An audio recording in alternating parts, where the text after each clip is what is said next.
All right, let's get started. It's my time. Thanks all for coming. This is my talk about running a mission-critical system on Azure. And below the Netherlands, there's a big hole in the ground. And, well, you may wonder, how did it get there? And that big hole was always there, and it was a pocket of natural gas. During the course of years, that gas was extracted by the Dutch gas company, and it was consumed by the houses. And, they were left with this big hole. There was a clever energy company in the Middle East, and they decided to purchase that hole and put a big plant on top of it with large compressors. And what they do now is that they use this hole as a bank for natural gas. There we go. So, in summer, when gas is really cheap, they purchase this gas on the market. And then in the winter, when it's very expensive, because everybody wants gas to warm their houses, they sell it again. And they offer this as a service to their customers. So, what the customers do is that they inject or withdraw. And then the plant that's on top of it, it gathers all these requests for injection and withdrawal. It summarizes them and decides whether gas needs to be pumped into the bubble or taken out of the bubble. So there's a variable demand here because, well, consumers use more gas during the day than during the night, or, it varies. So this is a time-critical system. And that big plant, just to give you an indication, the plant is big enough to serve the entire country for its gas needs. So the bubble is huge and the plant is huge. And so there is a lead time between requesting some gas and actually getting it. So it is very important that the requests that the customers make are processed in due time. There's very little buffering in the network itself, so it cannot cope with high peaks or high lows. Well, to build this system, you have this dispatching, which is really about pumping gas in and out. But there are also support systems, and that means the customers can trade their capacities among themselves. They need to be invoiced because, the energy company makes its money by invoicing the storage capacity and the withdrawals and injections. And of course, they want some nice reporting that's going on every day. But what you can see is that the whole system consists of multiple elements here. And during this talk, I will show you how we built the system and how we are actually running it. Well, in essence, it's quite a simple demo I'm showing you, not the actual system, but a small replica of it. And I made a single-page web application which runs on React, and it handles the customer requests for injection and withdrawal. And it talks to a web API, which is built in .NET Core. And the web API, it's called the backend. It talks to a system that is called the plant, which is, a fake system, obviously. But it processes those requests to flow gas in or out of the bubble. So let's have a look at what that looks like in the demo. Again, very much simplified demo here. So whenever a customer requests its injection, you can see over here that the gas in store for that customer increases, and the entire bubble capacity also increases. So I'll just add one more. And what happens is that all the customers making those requests, they are summarized and then they are processed in the background. So it may take a while for the processing actually to happen. And well, I'm not a very good actor. This is obviously all stage, but later on I will show you what went wrong.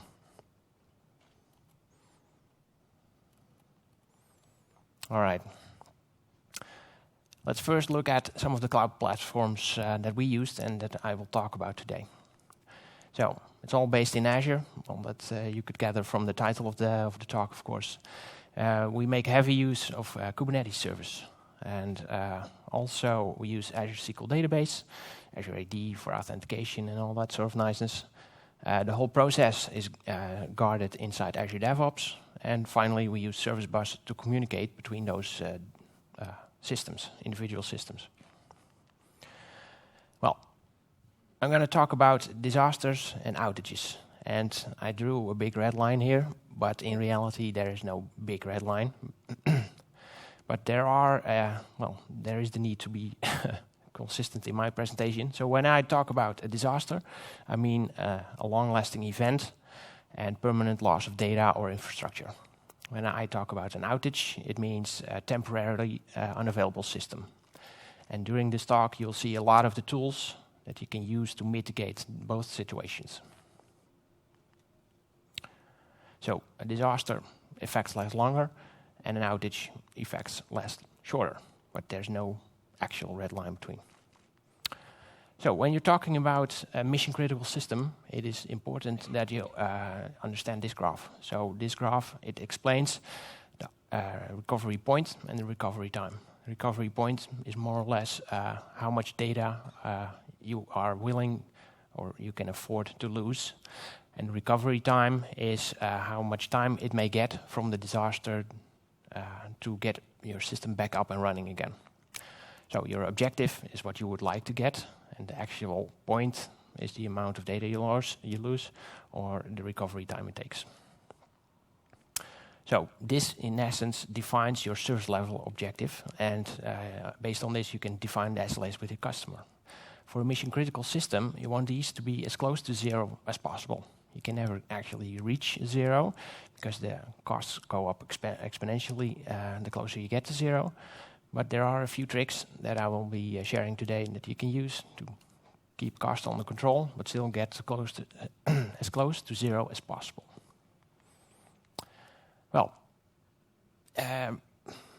running mission-critical systems is really very simple. You just make sure you don't have any single points of failures. So that goes for data storage, but it also goes for compute. Maybe some of you have seen Star Wars, and well, once that Death Star blew up, there was nothing left. The whole empire collapsed. So what they probably should have done was build two of those guys, and then they could afford to lose one, and perhaps defend one with the other. So it's all about creating redundant systems. It does introduce a couple of problems on its own, but in essence, this is what you need to do. You can take it even further. Instead of just duplicating your monolith, you can also decide to start carving up your monolith into autonomous business capabilities. So some of you may have heard of microservices, and it's all hip and happening right now. But the essence here is to split up your domain into multiple autonomously functioning subdomains. And, well, because they run autonomously, you can afford to lose one without affecting the other. And this can increase the resiliency of your software. There is a price, of course, so it does introduce increased complexity because you need to manage all these systems independently now. And you are suddenly building an eventual consistent system. So for information to flow from one domain to the other domain, it may take a while. You cannot guarantee the presence of data like you could in the past using distributed transactions. All right, so, sorry. Another strategy that you can apply is running a smaller version of the original. So instead of that whole big Death Star I showed you earlier, you could opt to do a small copy of it. And, well, what do you put in that copy? Fewer hardware resources? Probably not, because if you do need to start using that smaller version, it needs to be capable of processing the load of the original. So what I'm talking about here is taking the mission-critical elements of your system, putting that into the smaller version, and running that separately. So this could act as a failover environment in situations when the original system has a problem, but you can use the smaller system to deal with that. All right, so you decide which part of your system is mission-critical by looking at your customer. In my system, customers always need to be able to process requests. And, well, even though billing may be done next month, in worst case, or reporting can be down for half a year if needed, the dispatching system, that is mission critical. because if you miss out on processing of requests, then there are huge money losses. Like I said, it's a big system. So,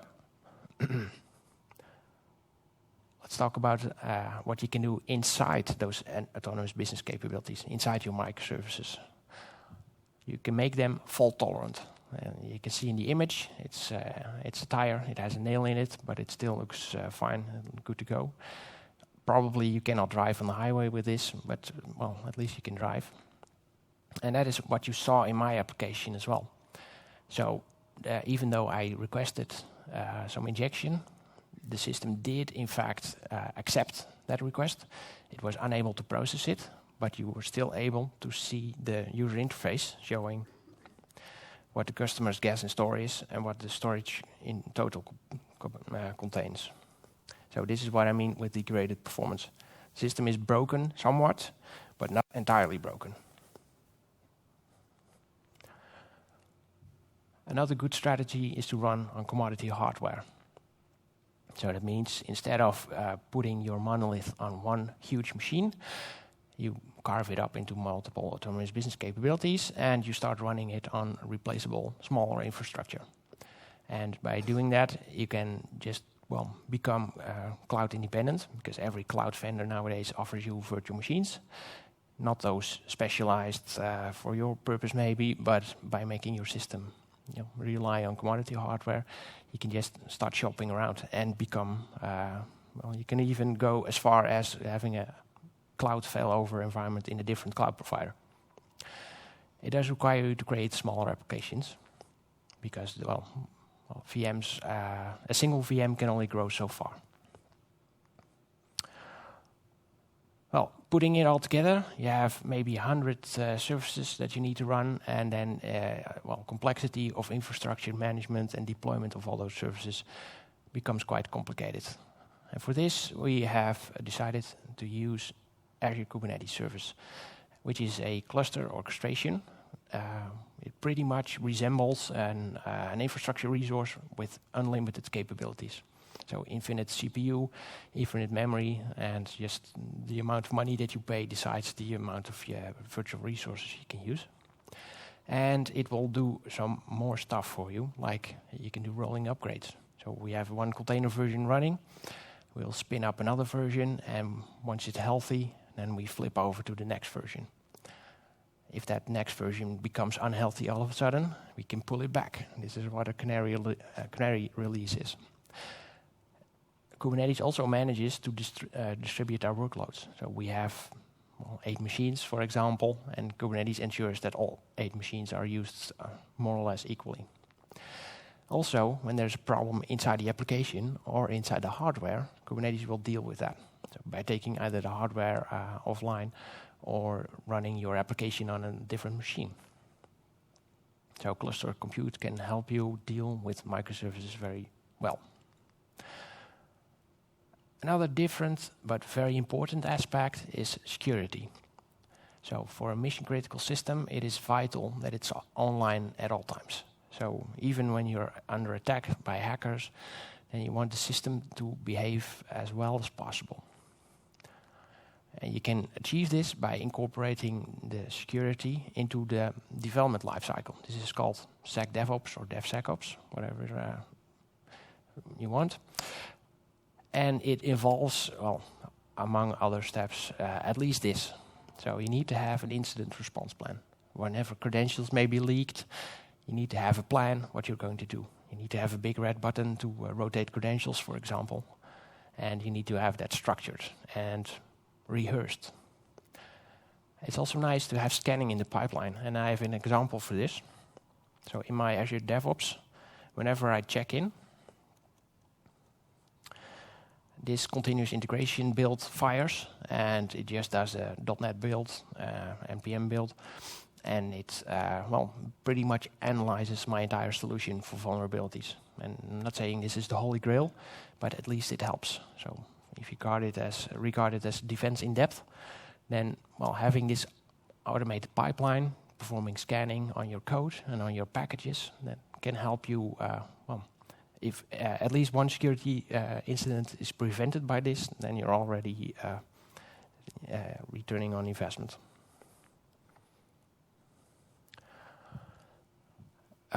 It's also probably a good idea to ask a specialized company to have a look at your system before you go live. You know, 2 people can see more than one. It makes a lot of sense. And in our situation, it helped a lot. So we had a few vulnerabilities, minor ones, but still, they needed to be fixed before we could go live. And now we learned about how they do it, so we became cleverer as a team as well. The 4I principle is something that is also very important. So if you have a developer, he may decide it's a good idea to start using this package. That package may be compromised, and by having the 4I principle, it's another boundary you can put in place. So not one developer can actually, on his own, make sure that that package flows all the way into production, because you have these gates in between. So you do a pull request first, which is reviewed by your colleague developer. Then you do a release, which is gated by the product owner, or maybe security. And they can say, this package is good to go to production. Auditable infra can also help you. What I mean with this is that you can describe your infrastructure as code. For Azure, you would use, for example, an ARM template. And if you guarantee that that ARM template is actually the hardware that is running in production, there's no need to have a look at the hardware all the time. You can just say, well, this is the definition, it hasn't changed, so this is what's running there. That makes it easy for the compliance department to sign off on your releases. And finally, let's talk a little bit about threat modeling. And this is what you can do as a developer. So what threat modeling is a way to think ahead about which vulnerabilities may exist in your system. So you sit together with your team and you start thinking, how can this feature be compromised? And I like to use the STRIDE acronym. You can see it on the slide there, but there are different ways to do it. The cool thing about this is that Microsoft offers a tool, the threat modeling tool, and you can use that to create a design of your system, which shows how the data flows from A to B. So in this diagram, you can see the front end exchanging data with the back end, and the back end exchanging data with the plant. And for every one of those connections, you can do a threat analysis. And if you look at the tool itself,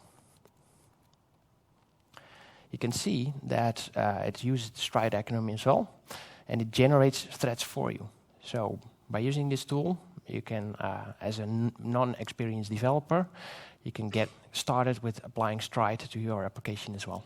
It will suggest a whole bunch of vulnerabilities, and you may use TLS to ensure secrets aren't stolen, for example. Right. Then, if you zoom in to the Kubernetes environment, well, most people I've encountered just say, run this for me on the cluster. And the thing there is that usually those containers, they run as root. And, well, it's isolated, you say, and it may not be a problem for you. But running as root is just something that you may not need at all times. And by introducing pod security policies, you can say you cannot run containers as root on this system. So instead of having to configure every container individually, you can say this is the policy and you need to comply with it. And you just make it just that much harder for an attacker to use a compromised container to attack the rest of the system.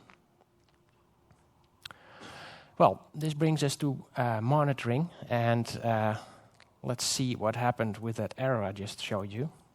So obviously there's something wrong with the system here. It says so on the bottom of the screen, and maybe we can find out what happened.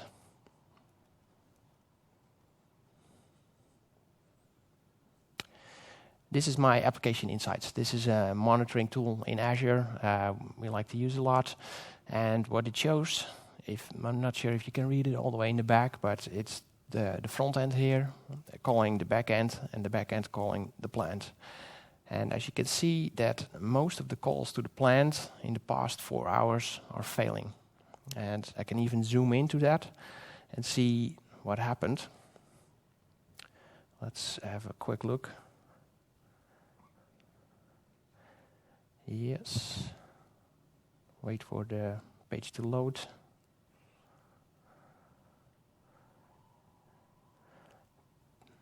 Try it again.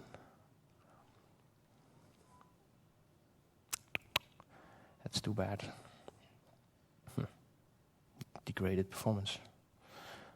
All right, well, my point was going to be that it would allow me to zoom into the issue and see what went wrong inside the plant. And by having this telemetry, I can decide, well, based on the system, how bad this error is. So it's in the plant system, so in my situation it's very bad. And in that situation I would be, well, probably creating an incident in my incident management tool, so that the dev on duty can start having a look at it. I would be posting an alert to our status page, so whenever customers are experiencing this, what you just saw in the browser, they can go to the status page and see, yes, there is in fact an issue. And well, this can all be automated, so no developer has to be involved in setting all this up. But instead, the developer can start focusing on fixing the issue. And, well, he needs telemetry for that, so he goes to App Insights. Then he probably wants to converse with his colleagues. So what we did was we created a Slack bot. So the Slack bot integrates with the incident management system. So inside the separate incident channel, you would see all the output generated by the incident management system. You could see whatever was posted to the status page. And you could see what developers are trying to do to fix the problem. So you collaborate and you use bots to fix the problem, and you continuously have one source of information instead of having to visit every one of those systems individually. So a couple of things that you need to monitor. At least resource consumption. So we had this incident when log analytics records were generated during the weekend by a crashing machine. And when we arrived back in the office on Monday, we had an Azure bill of 2,000 euros, more than the weekend before. So that was interesting. And so from that moment on, we decided to start monitoring for cost as well. Obviously, you need to monitor app health, but also security. And I'll show you a couple of things that can help you monitor security later as well. Well, to deal with the complexity in such a distributed environment, I suggest you start using automation a lot. So we like to say automate everything. So we automate the automated builds. So we compile software into container images. We automate the release. So we release to the cluster automated with proper gates, of course, so everyone can sign off if needed. And we automate the deployment of infrastructure as well. So whenever we need to upgrade our cluster, we don't go to the Azure portal and say drop down, select new version and apply. No, we just modify our ARM template and run the pipeline again. And by always running the pipeline and only using that to modify production infrastructure, we comply with our infrastructure audits. A side effect of this is that it will definitely boost team confidence. So if every deployment always succeeds, nobody has to walk to the server with a USB drive, start copying files. No, this is all automated, so it works every time. And it really boosts your confidence. And this allows you, as a dev on duty, to do this even at night. So if you say, well, we need to deploy infrastructure again because of a disaster, just run the pipeline, because you do it all the time and you know it works. And, well, obviously this does require team autonomy. So if you're in a big enterprise now and you do sign off across units instead of within the team, well, then you cannot really do DevOps this way. All right, so like I said, do regular fire drills, create runbooks, because in the middle of the night you won't know what to do. It's late, you just woke up from a nice dream. You don't necessarily know how to deal with an issue. If you have a couple of runbooks, which say, well, do this, do that, then all of a sudden it becomes much easier. And you will see that a lot of the issues that you encounter are regularly occurring issues. For example, we've seen SQL Azure failures a lot of the times, and now we just say, well, if that happens, we do a failover, and that's it. All right, it's now time to do a little pivot and talk about code and code strategies for a while. So it's important to start cutting dependencies. Well, like I said, cutting dependencies introduces a couple of issues, and you need to deal with those issues, like eventual consistency. But there's more. So, for example, you can start using the circuit breaker pattern. Imagine this database outage. The database is offline. Well, in an old school application, every call to the database may have to find out on its own that the database is down. So you get a 90-second delay, and then, well, you get an exception saying the database is offline. Instead of having every individual caller having to find out by himself, you can also say, whenever the database is down for more than 3 calls, it will trigger a circuit breaker. And this is just like the one in your home, just cut the power. And instead of going to the database directly, you just go through the circuit breaker. Circuit breaker is open, so you can return to your caller immediately. And you saw that in the screen as well. There's no need to find out for everyone, every browser individually, to see that the plant system is down. No, the circuit breaker will ensure that you provide immediate feedback to the customers.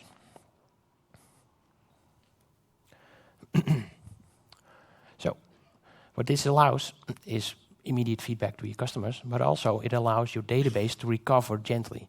So this is where the analogy with the circuit breaker in your house ends, because instead of flipping it back on again, you can dial it back on again gradually. And then instead of overloading the database immediately, you can gradually start increasing traffic to the database so it can process the backlog and become healthy again. All of this hinges on a retry pattern in the calling code. So the retry pattern needs to be around the circuit breaker and see if the circuit breaker is open, we're done. But if it's a transient error, like a deadlock, then it makes sense to retry that action again. Or maybe there's a network glitch. So it makes a lot of sense in that situation to just try the operation again. It does require you to distinguish transient errors, which are, well, likely to be resolved the next time you try it, from permanent errors, like if the resource isn't there, then you can try all you want, it will never be there. A nice thing to use in .NET is Poly, and it will help you with both circuit breaker and retry policies.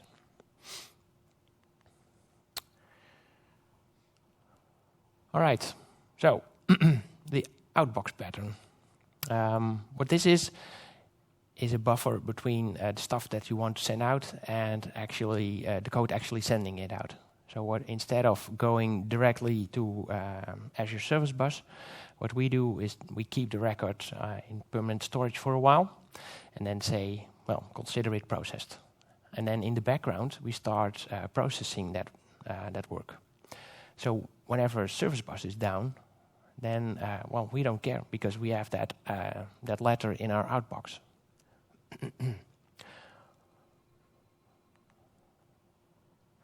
So the essence here is you buffer outgoing data and you process it in the background. Not every system is capable of running together with another copy of the system. So you can imagine if you're processing commands from a queue, that those commands may be required to be processed in order. And if we have 2 systems processing commands, then you cannot guarantee the order of processing.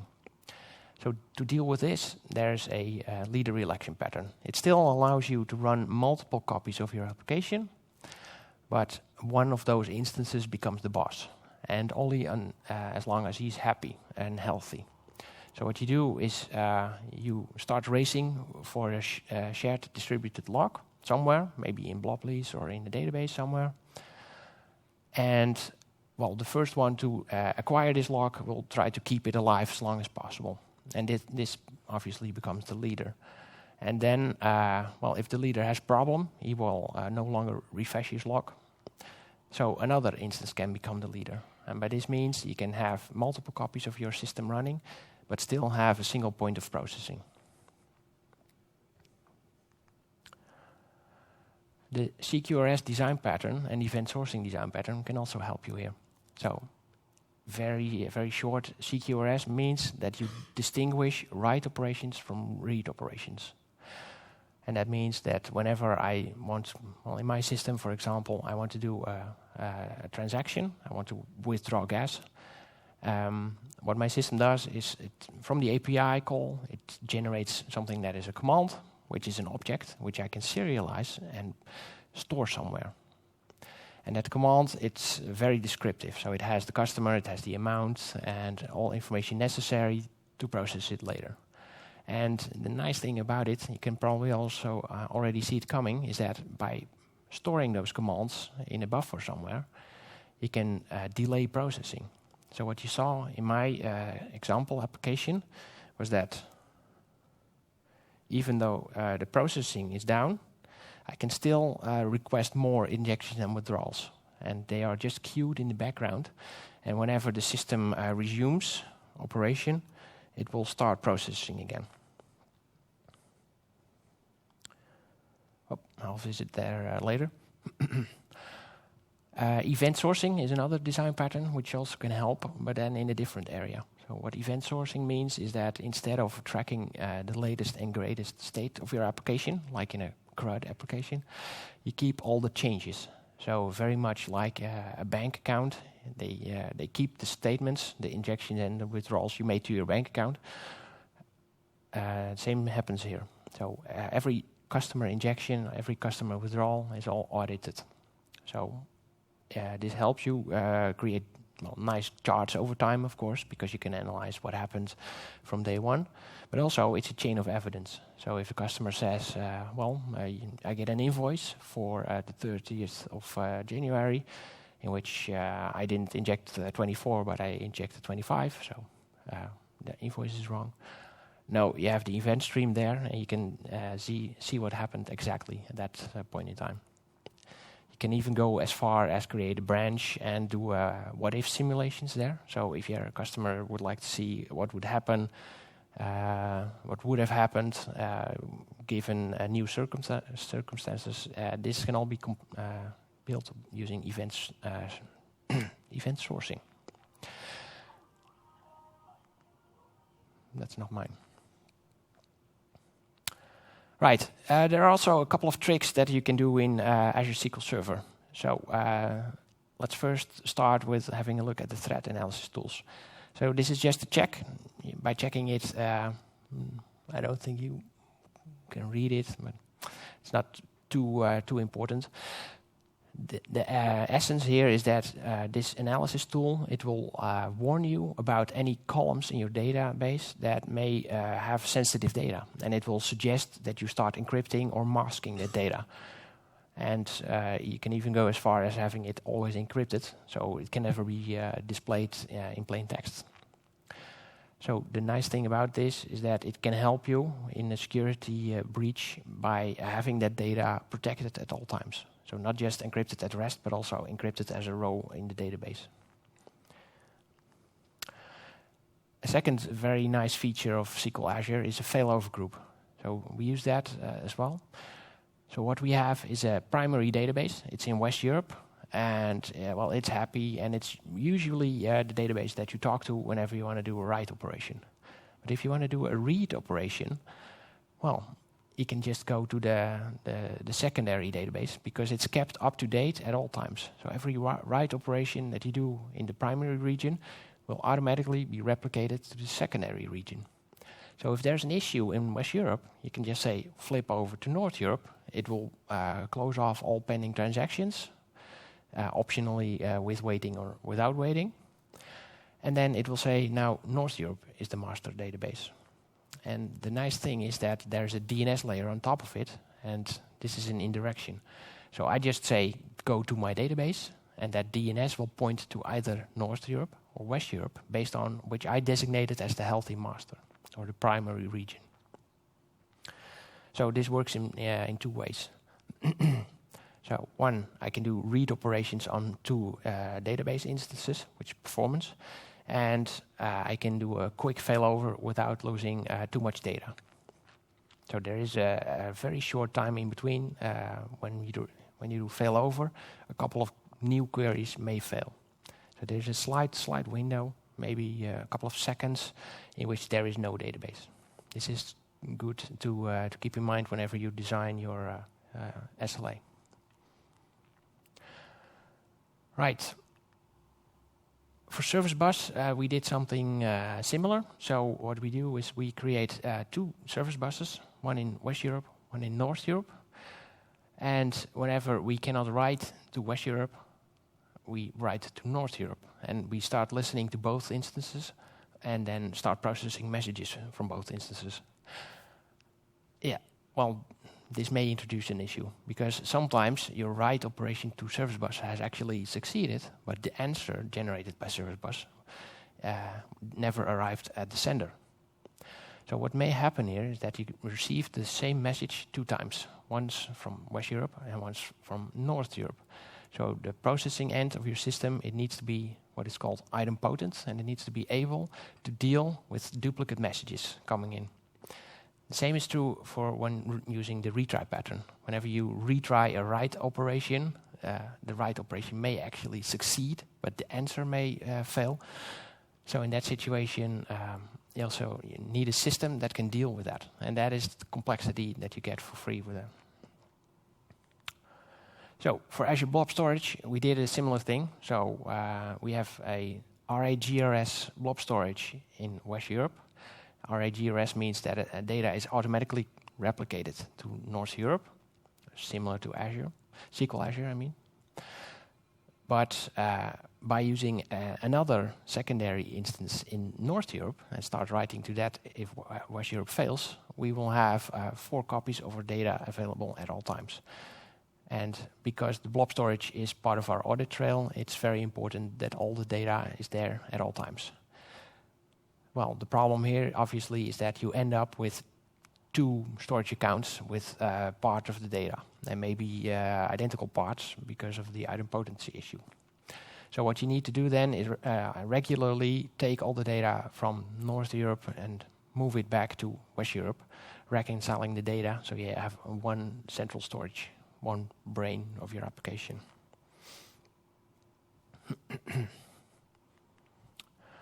So, the cloud platforms that we used.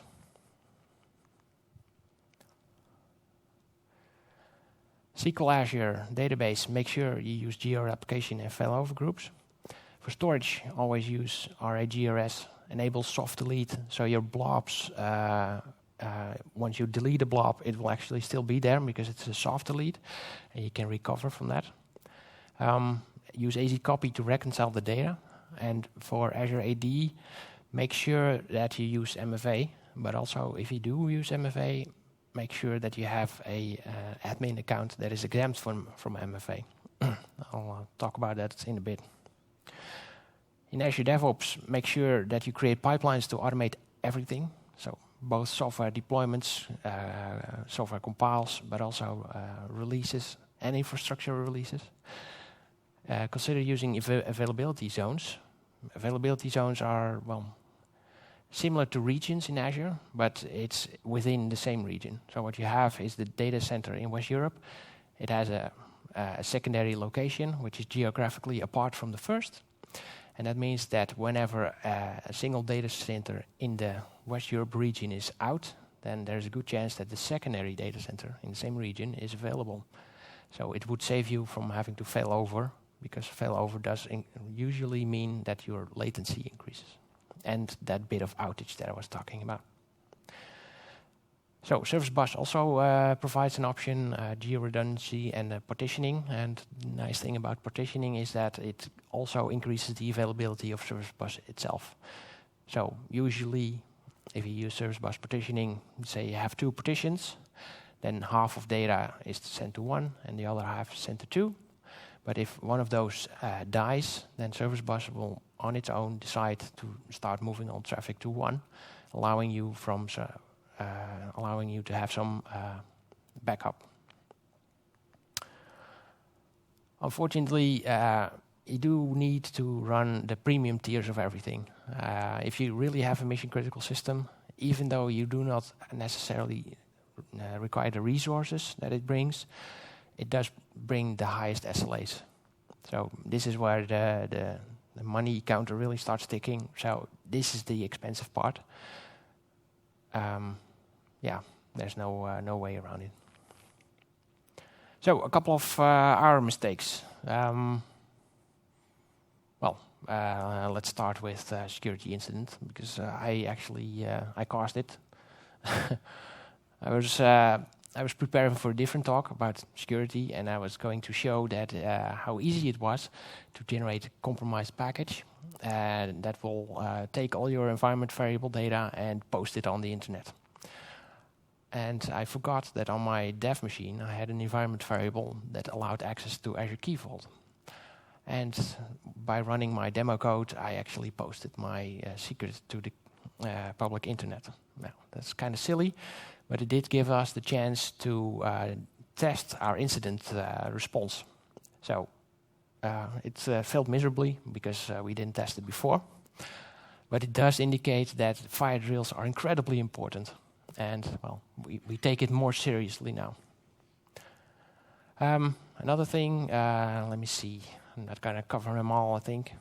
Surprise cost I mentioned, low and high priority work. So within this dispatching domain, we have this computation that needs to happen periodically. You know, it needs to gather all these requests, sum them up, and generate a flow instruction to send to the plant. This is really, really the mission-critical element of the dispatching application. What we failed to do was to extract this bit of the application, which would have been an autonomous business capability had we known on day one. But we mixed that with, well, code sending stuff out to the Azure Blob storage. And we didn't have the Outbox pattern yet. So there was an outage in the Blob storage, which is usually not a big deal. But now that was interfering with the processing of that request calculation. And all of a sudden it was a big deal, and we were called out of our beds in the middle of the night because there was an issue in the Blob storage. And that means that, well, even though beforehand you can think all you want, but eventually you will end up having these weird issues in production that have nothing to do with the actual mission-critical part of your system. That was a good lesson for us. The EF core bit that was caused by dependency injection into a singleton. We have these background processors that run as a singleton. These are just services in ASP.NET Core. And we had one singleton that actually modified the data context but didn't save it. And we had another singleton that apparently received the same EF core, the DB context. And it did a save operation. So in the regular code flow, you could not see where the data modification came from. But in reality, it was by using a singleton that caused the issue. What I want to say is that be very careful when you create singleton objects and you inject non-singletons into them. And you can do that by injecting a service factory provider to create a service scope provider, and using that service scope provider, create a new service scope, and using that scope, create your new injectables. So it is a step in between. It is unfortunate, but it can help you prevent these situations. Well, then there was this outage in Azure AD, and MFA was unavailable for an entire day. And we were good citizens, so we enabled MFA. Unfortunately, we couldn't log into the Azure portal to disable MFA because we needed MFA for that. So my final takeaway here is make sure that you have an admin account that is exempt from MFA. Make sure you decorate it with all kinds of alerts. So whenever anybody uses it, all alerts go off. But you can at least use that account to disable MFA periodically while your MFA provider restores their capacities. All right. Well, I hope you learned a lot today about disasters and outages and running mission-critical platforms in Azure. If you have any questions, I'm available now. And thank you very much for coming.